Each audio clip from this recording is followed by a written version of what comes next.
Hello दोस्तों, नमस्ते। स्वागत है एक बार फिर से आप सभी का आपके अपने YouTube channel Mahesh Verma maths classes में। दोस्तों, जैसा कि आप सबको विदित है कि पिछले कुछ दिनों पहले हमने एक नई सीरीज़ की शुरुआत की है, जिसके अंतर्गत अपन आरपीएससी द्वारा आयोजित की जाने वाली फर्स्ट ग्रेड भर्ती परीक्षा का जो सेकंड पेपर है, उसके अंदर जो अपना सब्जेक्ट है शिक्षा शास्त्र यानी पेडागोजी, इसके बारे में अपन शॉर्ट नोट्स के माध्यम से अध्ययन कर रहे थे, जिसके अंदर अपनी 4 क्लासें अभी तक हो गई है। जिसके अंदर अपन ने संप्रेषण कौशल तथा इसके उपयोग है ये देख लिए। शिक्षण प्रतिमान है, इसकी 2 क्लासें हो गई है और आज लास्ट क्लास है, बहुत ही छोटी सी क्लास है। तो शिक्षण प्रतिमान है वो आज की क्लास में पढ़ेंगे। मैं आपको बता दूं कि इससे पहले हमने जो शैक्षिक मैनेजमेंट है उनकी क्लासें कंप्लीट कर ली है। जो आईसीटी है उसकी 2 क्लासें पेंडिंग है, बाकी वो भी कंप्लीट कर ली है। उसके अलावा साइंस है वो ऑलमोस्ट कंप्लीट है, थोड़ी सी बची है, तो वो भी जैसे ये पेडागोजी हो जाती है उसके बाद में वापस स्टार्ट कर दूंगा, तो वो भी आप प्ले लिस्ट में जाके देख सकते हैं। एक रिक्वेस्ट और करना चाहूँगा कि अगर क्लास आपको अच्छी लगे तो अपने दोस्तों के साथ में शेयर करना, फीडबैक ज़रूर देते रहना, ताकि मुझे और ज़्यादा मोटिवेशन मिले और ज़्यादा अच्छा करने की मैं कोशिश करता रहूँ। बिना देरी के हम शुरू करते हैं आज की क्लास, जिसके अंदर अपन पढ़ रहे थे शिक्षण प्रतिमान। और शिक्षण प्रतिमान के अंदर भी अपन देख रहे थे अग्रिम व्यवस्थापक है, संपर्क संप्राप्ति है, सूचना प्रक्रिया यानी इंफॉर्मेशन प्रोसेसिंग, और परीक्षा प्रशिक्षण यानी इंक्वायरी ट्रेनिंग, ये सब अपन देख रहे थे इसके अंतर। तो इसके अंतर्गत अपन देखते हैं आगे और क्या डिटेल से देखना है अपने को। तो सबसे पहले मैं आपको बता दूं कि ये पिछले कक्षा में हमने देख लिया है कि अग्रिम व्यवस्थापक या प्रगति संगठनात्मक प्रतिमान है। इसके बारे में मैंने आपको बताया था कि ये डेविड असुबेल है, उन्होंने दिया था, और ये ब्रूनर की जो शिक्षा है, शिक्षा प्रक्रिया है, उसके अनुरूप था। इसका केंद्र बिंदु या जो अपन बोल सकते हैं इसका कि क्या उद्देश्य है, तो ये अवधारणात्मक बोध करवाना था। वाक्य संरचना के अंदर इसके अंदर सिर्फ विषय की सामान्य जानकारी से ही अवगत करवाया जाता है।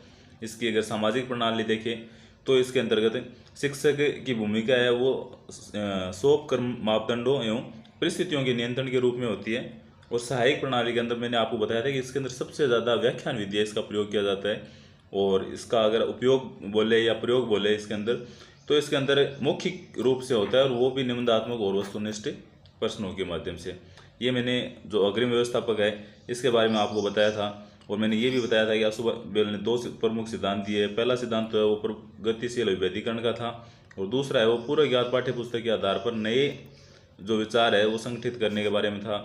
उसके बाद में मैंने इसकी विशेषताएं हैं उसके बारे में भी आपको बताया था। और अग्रिम प्रतिमान की इसकी उपयोगिता है वो भी अपन ने देखी थी। उसके बाद में दूसरा था संपर्त्य या निष्पत्ति जो उपलब्धि प्रतिमान है, यानी इसका जो प्रवर्तक है वो कौन है, तो जे.एस. ब्रूनर, इन्होंने 1956 में। इनके सहयोगी कौन कौन थे, तो गुड्रो व ऑस्टिन है वो इनके सहयोगी थे। इसका उद्देश्य क्या था, तो ये जटिल समस्याओं को कम करना था। क्या उद्देश्य था, जटिल समस्याओं को कम करना और चिंतन शक्ति का विकास करना, स्थायी अधिगम को कम करना।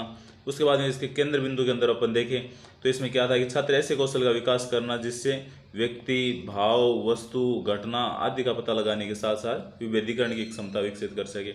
मैंने ये भी बताया था आपको कि इसकी संरचना ध्यान में रखनी है। 6 चरण है।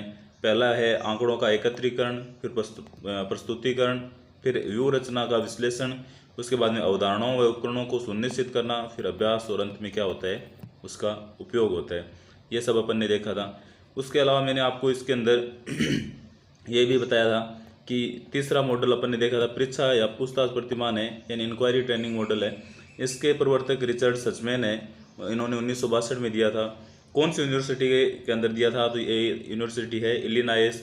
मैंने आपको ये भी बताया था कि जो सचमैन की एक पुस्तक थी जिसके अंदर ये इस प्रतिमान के बारे में इन्होंने बताया, तो उस पुस्तक का क्या नाम है, तो the elementary school training program in scientific inquiry. ये सब हमने जो पीछे की क्लास है उसके अंदर देख लिया है। और आज अपन इससे आगे देखने वाले हैं, और वो कौन सा है, जैविक विज्ञान परीक्षा प्रतिमान। कौन सा देखेंगे, जैविक विज्ञान परीक्षा प्रतिमान, यानी बायोलॉजिकल साइंस इंक्वायरी मॉडल। इसके प्रवर्तक कौन है, तो इसके प्रवर्तक है जोसेफ जे सकबाब। क्या नाम है, जे सकबाब भी दिया होता है, कहीं कहीं कहीं जे सकबाब भी दिया होता है, और कहीं सिर्फ सकबाब भी दे सकते हैं। तो जैविक विज्ञान परीक्षा प्रतिमान के प्रवर्तक कौन है, जोसेफ जे सकबाब।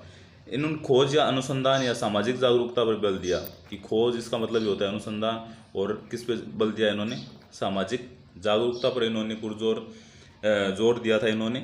और उसके अलावा इसका संप्रेषण का माध्यम क्या है, तो पूछताछ ही इसका संप्रेषण माध्यम है। जैसा कि हमने जो पिछला परीक्षा या पूछताछ प्रतिमान देखा है उसके अंदर भी जो संप्रेषण का माध्यम है वो पूछताछ था, और इसके अंदर भी कौन सा है, पूछताछ। इसके बाद में उद्देश्य क्या है इसके, तो अन्वेषण या खोज करना, उसके अलावा सामाजिक तथ्यों व प्रक्रियाओं का बोध करवाना। मुख्यतः ये ध्यान में रखना आपकी अन्वेषण या खोज करना, क्योंकि इनके उद्देश्य है, उनका क्वेश्चन बहुत बार पूछा हुआ है। और आज जैसे अपन क्वेश्चन करेंगे लास्ट में जो भी PYQ है, तो आपको पता भी लग जाएगा क्वेश्चन किस तरह से बनते हैं, कि सामाजिक तथ्यों व प्रक्रियाओं का बोध कराना, उसके अलावा तर्कपूर्ण ढंग से समस्या का समाधान करना। कैसे, तर्कपूर्ण ढंग से। उसके अलावा सामाजिक समस्या समाधान की क्षमता और दक्षता का विकास करना। इसके बाद में अपन देखते हैं इसकी संरचना के अंदर क्या आता है, तो छात्रों को अन्वेषण यानी खोज का क्षेत्र एवं विधियों का निर्धारण। उसके अलावा कि सबसे पहले तो जो खोज है या अन्वेषण का जो भी क्षेत्र है और जो भी विधियां हैं उनका निर्धारण करना होगा।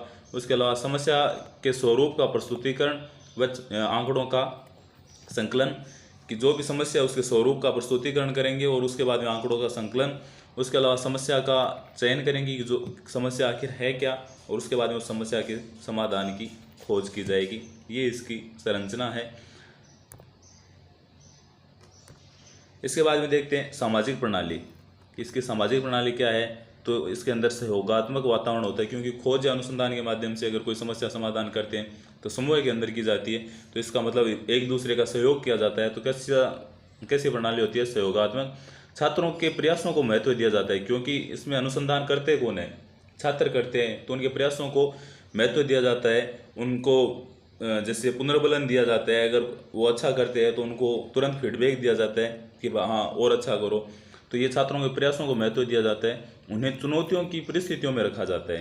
कहाँ रखा जाता है, कि चुनौतियों की परिस्थितियों की, बार बार जैसे अपन कोई गेम भी खेलते हैं तो उसके अंदर भी लेवल अप होते जाते हैं ना, ठीक वैसे ही इसके अंदर चुनौतियाँ हैं वो या परिस्थितियाँ हैं, उनको एक लेवल के अंदर रखा जाता है कि पहले एकदम से सिंपल, फिर जैसे उसको उन्होंने सॉल्व किया तो जो नेक्स्ट आएगी वो थोड़ी सी हार्ड आएगी। तो इस तरह से इसमें चुनौतियों को परिस्थितियों में रखा जाता है। उसके बाद में इसकी सहयोगात्मक समर्थन या प्रणाली है या सपोर्ट सिस्टम है। ये देखते हैं इसमें क्या होता है कि शिक्षक छात्रों को समस्या जो भी समस्याएं हैं वो प्रस्तुत करेगा। कि शिक्षक का काम क्या है कि छात्रों समस्या है वो समस्या प्रस्तुत कर दो, और उनका समाधान कौन करेगा, तो छात्र है वो उनका समाधान करते हैं। उसके बाद में क्या होगा कि छात्रों की उपकल्पना है या परिकल्पना है उस या आंकड़ों का संकलन है या व्याख्या के आधार पर मूल्यांकन करेगा, कि जो भी छात्र है उनके समक्ष शिक्षक ने क्या की, समस्या प्रस्तुत कर दी, फिर छात्र ने उनका समाधान किया। उसके बाद छात्र है वो अपनी उपकल्पना या परिकल्पना बताएंगे, जो भी आंकड़ों का संकलन किया है वो बताएंगे और व्याख्या करके उनके बारे में बताएंगे, तो उनका क्या करेगा, मूल्यांकन करेगा। इसका उपयोग किस में करते हैं, तो ये इम्पोर्टेंट है कि इसका उपयोग है वो जीव विज्ञान में किया जाता है, यानी बायो के अंदर इसमें इसका उपयोग किया जाता है। और किस लिए किया जाता है, तो आत्मविश्वास से बढ़ाने के लिए भी इसका उपयोग है किया जाता है। इसके बाद भी देखते हैं अपन विकासात्मक प्रतिमान यानी डेवलपमेंट मॉडल है। विकासात्मक नाम से स्पष्ट है कि इसे ये किसने दिया था, जीन पियाजे ने इसके बारे में बताया है।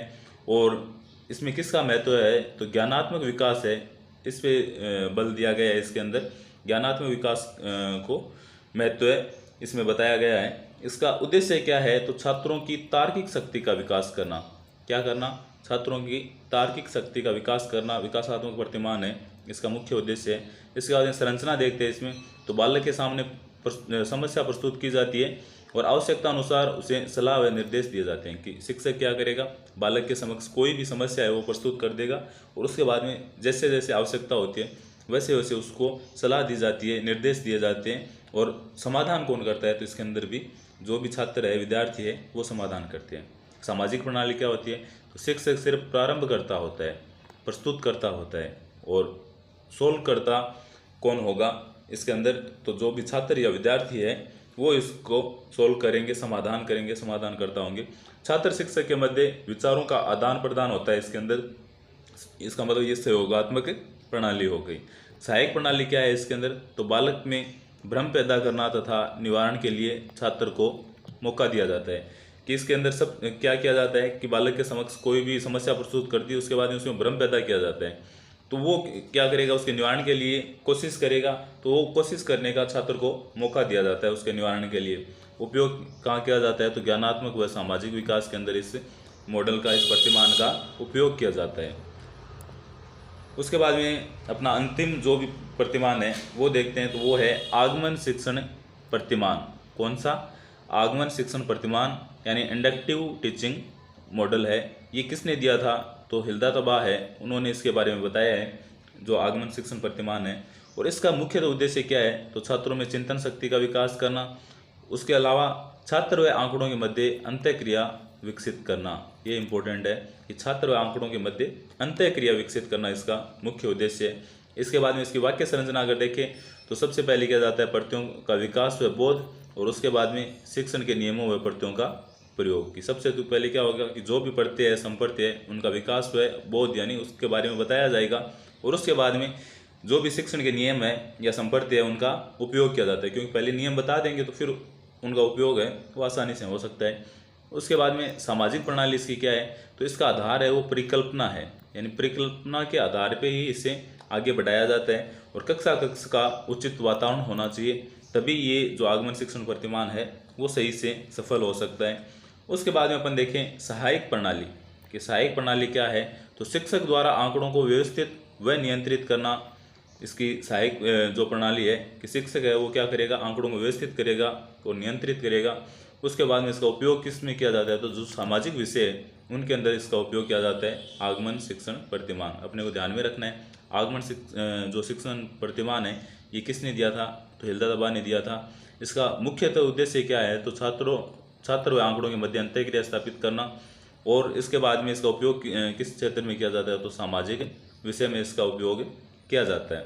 इसके बाद में अपन देखते हैं कि जो भी पीछे क्वेश्चन आए हुए हैं फर्स्ट ग्रेड के अंदर, वो 1 बाय 1 करके अपन देखते हैं ताकि हमें पता लगे कि किस टाइप से क्वेश्चन पूछे जाते हैं इसके अंदर। तो आज का पहला क्वेश्चन है कि वैज्ञानिक परीक्षा प्रशिक्षण प्रतिमान का मुख्य उद्देश्य क्या है। वैज्ञानिक परीक्षा प्रशिक्षण, ए छात्रों की आगमन तर्क की शक्ति का विकास करना, नहीं, ये तो किसका है, आगमन शिक्षण प्रतिमान का है। छात्रों में ज्ञानात्मक कौशल का विकास करना, हाँ ये है वैज्ञानिक परीक्षा प्रशिक्षण प्रतिमान है उसका। उसके बाद में दूसरा क्वेश्चन है कि शिक्षण प्रतिमान का कौन सा तत्व है विषय वस्तु के प्रस्तुतिकरण से संबंधित है। विषय वस्तु के जो प्रस्तुतिकरण है उससे संबंधित कौन सा है, तो उद्देश्य नहीं है, संरचना भी नहीं है, सामाजिक प्रणाली भी नहीं है, तो कौन सा है, मूल्यांकन प्रणाली है, वो किससे संबंधित है, जो भी विषय वस्तु है उसके प्रस्तुतिकरण से संबंधित है कि किस तरह से विषय वस्तु प्रस्तुत किया गया है तो उनका मूल्यांकन किया जाता है। तीसरा है कौन सा विकल्प शिक्षण सिद्धांत से संबंधित नहीं है, तो शिक्षण सिद्धांत शिक्षण प्रतिमानों पर निर्भर होते हैं, ये सही है। शिक्षण सिद्धांत अधिगम सिद्धांत पर निर्भर होते हैं, ये भी सही है। शिक्षण सिद्धांत के अनुदेशन व उसके प्रारूप को विशेष महत्व दिया जाता है, ये भी सही है। और शिक्षण सिद्धांत में शिक्षण के लिए शिक्षक व छात्र की उपस्थिति अनिवार्य नहीं है, ये तो एकदम ही गलत हो गया। तो लगभग ऐसा होता है ना कि नहीं है, उसके अंदर तो नेगेटिव जो होता है वो अपन कर सकते हैं और अपने आप सामने दिख जाता है अपना। उसके बाद में चौथा है कि सार्थक शाब्दिक अधिगम व धारण किस प्रतिमान का मुख्य उद्देश्य है, तो सार्थक शाब्दिक अधिगम व धारण किसका उद्देश्य है, उन्नत संगठक प्रतिमान है, इसका मुख्य उद्देश्य है। इसके बाद में क्वेश्चन है शिक्षण का अग्रिम संगठक प्रतिमान विकसित किया जाता है किसके द्वारा, अग्रिम संगठन वाला तो सबसे पहले अपन ने देखा था डेविड आशुबेल के द्वारा किया जाता है, तो आशुबेल द्वारा ये जो संगठित किया गया है अग्रिम संगठक प्रतिमान। अगला क्वेश्चन है कि निम्नांकित में से कौन सा इंफॉर्मेशन प्रोसेसिंग शिक्षण प्रतिमान का एक उदाहरण नहीं है, तो ब्रूनर का संपर्क उपलब्धि प्रतिमान हमने देखा था, मैंने आपको बताया था कि इसके अंदर ब्रूनर की जो शिक्षा प्रणाली है उसको उपयोग में किया जाता है। जीन पियाजे का विकासात्मक प्रतिमान भी देखा है, सचमैन का पूछताछ प्रतिमान भी देखा है, लेकिन विलियम ग्लेजर का कक्षा सभा प्रतिमान हमने नहीं देखा है, तो यही होगा। सातवां है कि एक शिक्षण प्रतिमान के कितने तत्व होते हैं, जो एक शिक्षण प्रतिमान है उसके कितने तत्व होते हैं, तो 4 तत्व होते हैं। कौन कौन से होते हैं, जैसे अपन उद्देश्य देख रहे थे, उसके बाद में संरचना देख रहे थे, फिर सामाजिक प्रणाली देख रहे थे और सहायक प्रणाली देख रहे थे, ये मुख्यतः 4 तत्व होते हैं। उसके अलावा मैंने आपको बताया था कि सहायक तत्व के अंदर इसका उपयोग है या इसका प्रयोग है वो भी देखते हैं अपन, लेकिन मुख्यतः कितने तत्व होते हैं, इसके अंदर 4 तत्व होते हैं। उसके बाद में 8वां है कि अग्रिम संगठक प्रतिमान का आधार है, क्या है, शाब्दिक अधिगम उसका आधार है, क्योंकि इसके अंदर व्याख्यात्मक विधि है, उसके द्वारा अध्ययन करवाया जाता है। तो अग्रिम संगठक प्रतिमान का आधार क्या होगा, शाब्दिक अधिगम, क्योंकि व्याख्यान विधि होगी उसमें सबसे ज़्यादा क्या मतलब उपयोग होंगे, शब्द उपयोग होंगे, तो ये शाब्दिक अधिगम हो गया। उसके बाद में एक शिक्षण प्रतिमान में केंद्र बिंदु संदर्भित है, कि जो भी शिक्षण प्रतिमान है उसके अंदर केंद्र बिंदु के अंदर कौन संदर्भित होता है। तो ये क्वेश्चन है वो डिलीट हो गया था, तो ये अपने को भी नहीं देखना है, क्योंकि जो कन्फ्यूजन वाला है नहीं, ये डिलीट नहीं हुआ था। एक आगे है क्वेश्चन कि शिक्षण प्रतिमान केंद्र बिंदु संदर्भित है, कौन सा संदर्भित है, तो प्रतिमान के उद्देश्यों से। किससे संबंधित है, प्रतिमान के उद्देश्यों से। उसके बाद में एक विज्ञान परीक्षा प्रतिमान के प्रवर्तक कौन है। अभी देखा था अपन ने विज्ञान परीक्षा प्रतिमान के कौन थे, मैंने आपको बताया था कि जोसेफ जे सकवाब। मैंने आपको ये भी बताया था कि इसे कहीं कहीं जे सकवाब भी लिखा होता है। 11वां क्वेश्चन, एक सूचना प्रक्रिया प्रतिमान अधिक संबंधित है, किससे संबंधित है, सामाजिक विकास से। किससे संबंधित है, ये सामाजिक विकास से अधिक संबंधित है। उसके बाद वैज्ञानिक पूछताछ शिक्षण प्रतिमान के प्रतिपादक कौन है, अभी अपन ने देखा है जोसेफ जे सकवाब है, वही है इसके वैज्ञानिक शिक्षण के। उसके बाद में विज्ञान परीक्षा प्रतिमान के द्वारा विकसित किया जाता है, किसके द्वारा, डेविड हंट। अभी बार बार यही क्वेश्चन आ रहा है, जोसेफ एस जो सकवाब है उनके द्वारा। तो इनका देखो नाम है वो बार बार चेंज आ रहे हैं, यहाँ आ रहा है सहवाब, यहाँ है शोएब, और यहाँ क्या है, सकवाब। तो अपने को ऑप्शन के आधार पे ही ये देखना है। उसके बाद में एक निम्नांकित में से कौन सा शिक्षण प्रतिमान का आधारभूत तत्व नहीं है। जो आधारभूत तत्व है उसके अंदर कौन कौन से थे, केंद्र बिंदु था, सहयोग तंत्र यानी सहायक प्रणाली थी, संरचना थी, अवलोकन नहीं था इसके अंदर, ये हो गया। अगला क्वेश्चन है कि निम्नांकित में से कौन सा शिक्षण का सूचना प्रक्रम प्रतिमान का उदाहरण नहीं है। जो सूचना प्रक्रम प्रतिमान है उसका कौन सा उदाहरण नहीं है, तो पूछताछ है, आगमन चिंतन है, संपर्त्य वाला है, लेकिन कक्षा सभा प्रतिमान नहीं है। उसके बाद निम्नांकित में से कौन सा शिक्षण प्रतिमान का कार्य नहीं है, तो पाठ्यक्रम रूपरेखा बनाना है, अनुदेशनात्मक सामग्री का विकास करना भी है, और शिक्षण अधिगम परिस्थिति में शिक्षक को क्रिया निर्देश ये भी है, सामाजिक कौशलों का चयन ये नहीं है। तो कौन सा नहीं है, सामाजिक कौशलों का चयन। अगला क्वेश्चन है कि निम्न को सुमेलित कीजिए। तो पूछताछ प्रशिक्षण प्रतिमान है, ये किसने दिया था, तो ये दिया था जो सचमैन है उन्होंने दिया था, रिचर्ड सचमैन ने। तो पहला किससे हो गया, 3 से। उसके बाद में विकासात्मक के बारे में तो मैंने आपको बताया था कि ये तो जॉन डीवी ने दिया है, तो ये इससे हो गया। उसके बाद अग्रिम संगठक प्रतिमान आसुबेल ने दिया था, तो ये इससे हो गया। और सामाजिक अंतःक्रिया प्रतिमान ये किससे हो गया, जीन प्याजे से हो गया। तो ऑप्शन ए राइट। उसके बाद में कि निम्न में से कौन सा शिक्षण प्रतिमान का आधारभूत तत्व नहीं है, तो सामाजिक प्रणाली, सहायक प्रणाली, संरचना होती है, लेकिन संप्रेषण प्रणाली हमने नहीं देखा है, तो ये नहीं होगा इसका आधारभूत तत्व। सहयोगी शिक्षण प्रतिमान की एक महत्वपूर्ण विशेषता है, कि जो सहयोगी शिक्षण प्रतिमान है उसकी महत्वपूर्ण विशेषता कौन सी है, तो विद्यार्थी अंतः पारस्परिक द्वारा सीखते हैं, कि जो विद्यार्थी है वो अंतःक्रिया द्वारा एक दूसरे से मतलब अंतःक्रिया करके इसके अंदर सीखते हैं। तो यही किसकी है, सहयोगी जो शिक्षण प्रतिमान है इसकी मुख्य विशेषता है। उसके बाद इंटरनेट अन्वेषक किस प्रकार का है, जो इंटरनेट अन्वेषक है वो क्या है, एक ब्राउज़र है। उसके बाद में परीक्षा प्रतिमान का विकास किया था, जो परीक्षा प्रतिमान है उसका विकास किसने किया था, तो अपन ने देखा था सचमैन ने किया था, इसका विकास है वो। उसके बाद में शिक्षण के सोशल इंक्वायरी प्रतिमान के प्रतिपादक कौन है, जो सोशल इंक्वायरी प्रतिपादक है वो इसके प्रतिमान कौन है, प्रतिमान के प्रतिपादक है वो कौन है, तो इसके अंदर नहीं दे रखे थे उसके बारे में, तो जॉन डीवी है वो होते इसके अंदर, लेकिन इसमें नहीं दिया हुआ था, तो ये क्वेश्चन डिलीट हो गया। उसके बाद शिक्षण का वह प्रतिमान जिसका सर्वाधिक प्रयोग भाषा व व्याकरण शिक्षण हेतु किया जाता है, तो किसका किया जाता है, संपर्त्य संप्राप्ति प्रतिमान है, इसका उपयोग सर्वाधिक व्याकरण शिक्षण और भाषा के लिए किया जाता है। उसके बाद में कि शिक्षण प्रतिमान के तत्व है, शिक्षण प्रतिमान के तत्व कौन कौन से हैं, तो लक्ष्य या उद्देश्य भी होते हैं, उद्देश्य और संरचना भी होते हैं, सामाजिक प्रणाली और मूल्यांकन भी होता है, इसमें अगर सहायक प्रणाली होता है तो वो भी होता है, तो इसका मतलब उपरोक्त सभी हो गए इसके तत्व है। अगला क्वेश्चन है कि सभी जोड़े का चयन कीजिए, यानी जो भी सही जोड़ है उसका चयन करना है अपने को। तो इसके अंदर ग्लेसर कंप्यूटर आधारित, सुकरात निष्प्राप्ति शिक्षण, फ्लेंडर बुनियादी, और आसुबेल अग्रिम। आसुबेल का जो अग्रिम व्यवस्थापक शिक्षण प्रतिमान है ये अपन ने देखा था, तो ये सही हो गया। उसके बाद में शिक्षण का वह प्रतिमान जिसका सर्वाधिक प्रयोग भाषा व व्याकरण शिक्षण हेतु उपयोगी है, वह कौन सा है? तो अभी अपन ने देखा था कौन सा था, संपर्त्य संप्राप्ति प्रतिमान है, वो भाषा और व्याकरण शिक्षण के लिए है। उसके बाद ये सकमेन का परीक्षा जो मॉडल निम्न में से कौन सा है? तो कौन सा था? आगमनात्मक था, जिसके बारे में अपन ने देखा था कि रिचर्ड सकमेन है, उन्होंने कौन सा दिया था? तो आगमनात्मक जो प्रतिमान है उसके बारे में उन्होंने बताया था। लगभग क्वेश्चन है वही वापस रिपीट होते रहते हैं। तो ये जो 27 क्वेश्चन है इनको आप अच्छे से देख लेना, 2-3 बार देख लेना, इनका रिवाइज कर लेना, ताकि मोस्टली तो यही होगा कि इनमें से ही क्वेश्चन है वो रिपीट हो जाएगा और आपका क्वेश्चन है वो गलत नहीं होगा। मैंने आपको ये भी बताया था कि ये पूरा टॉपिक है, जैसे अपनी 3 क्लासों में कंप्लीट हुआ है, इसमें से 4 से 5 क्वेश्चन आएंगे इसके अंदर। तो ध्यान से देखना, अच्छे से देखना, बार बार रिविजन करते रहना, ताकि ये 4 से 5 क्वेश्चन है वो जीओ में आपके सही हो उसके। आई होप आपको ये क्लासें अच्छी लगी होगी। अगर अच्छी लगी है तो लाइक करना, अपने दोस्तों के साथ शेयर करना और फीडबैक ज़रूर दे देना। और हाँ, अगर अभी तक चैनल को सब्सक्राइब नहीं किया है तो ज़रूर कर लेना, ताकि जो भी अपनी नेक्स्ट क्लासें होते हैं उनका नोटिफिकेशन आपको मिल जाए और आपके फर्स्ट ग्रेड में सिलेक्शन में कुछ सहायक हो सकूँ मैं या सहायता मिल सके। मिलते हैं एक नए टॉपिक के साथ अगली क्लास में। बाय।